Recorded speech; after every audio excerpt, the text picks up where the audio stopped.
ঠিকই বলেছ, ওভাবে কি ব্যবসা হয়? ঝড় জল আছে, টিকতে পারবে না। হা হা হা হা হা। কিছুক্ষণ পর ছেঁড়া জামা পরা একটা ছেলে মলয়ের দোকানে এলো। বাবু, খুব খিদে পেয়েছে, 3 দিন ধরে কিচ্ছু খাইনি। তোমার দোকানের বিরিয়ানির গন্ধটা খুব সুন্দর, আমাকে একটু বিরিয়ানি দেবে? কি বিরিয়ানি খাবি? শখ তো মন্দ নয় রে, তা টাকা আছে তো?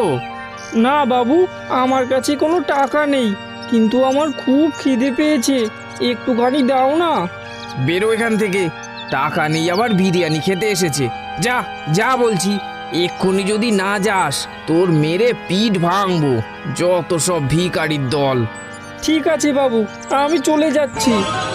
ছেলেটা কাঁদতে কাঁদতে সেখান থেকে চলে যায় আর মহেশের দোকানের সামনে আসে।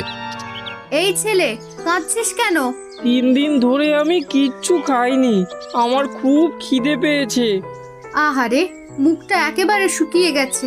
আমার কাছে বিরিয়ানি আছে, খাবি তুই? হ্যাঁ, খাবো। তবে আয়, বস। আহা, বড্ড খিদে পেয়েছে ছেলেটার।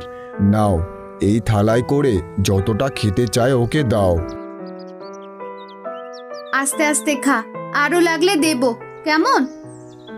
তোমরা খুব ভালো, তোমাদের ব্যবসার অনেক উন্নতি হবে, কিন্তু ওই দোকানের ব্যবসা বন্ধ হয়ে যাবে দেখো। এমন বলছিস কেন? এভাবে বলতে নেই।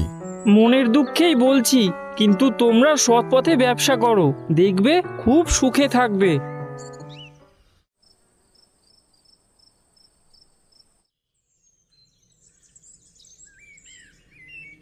এক মাস পর মহেশ তার দোকানের নাম রেখেছে দাদা বৌদির বিরিয়ানি। অনেক খরিদ্দার সেখানে বসে খাচ্ছে। তোমার স্বপ্ন সত্যি হয়েছে ওমা, আমাদের এমন সুন্দর দোকান হয়েছে আর ব্যবসাও ভালো চলছে। হ্যাঁ, দোকানের নামটাও দারুণ রেখেছো। দাদা বৌদির বিরিয়ানি বললেই সবাই চিনতে পারে। আমাদের তো সকলে ওই দাদা বৌদি বলেই ডাকে, তাই এই নামটাই রাখলাম। সৎ পথে পরিশ্রম করে ব্যবসা করলে মানুষের ভালোবাসা পাওয়া যায়, কি বলো?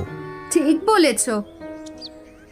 মহেশের উন্নতি দেখে মালতী আর মলয় একটা ফোন দিয়ে আটে। আজ কোনো খোদ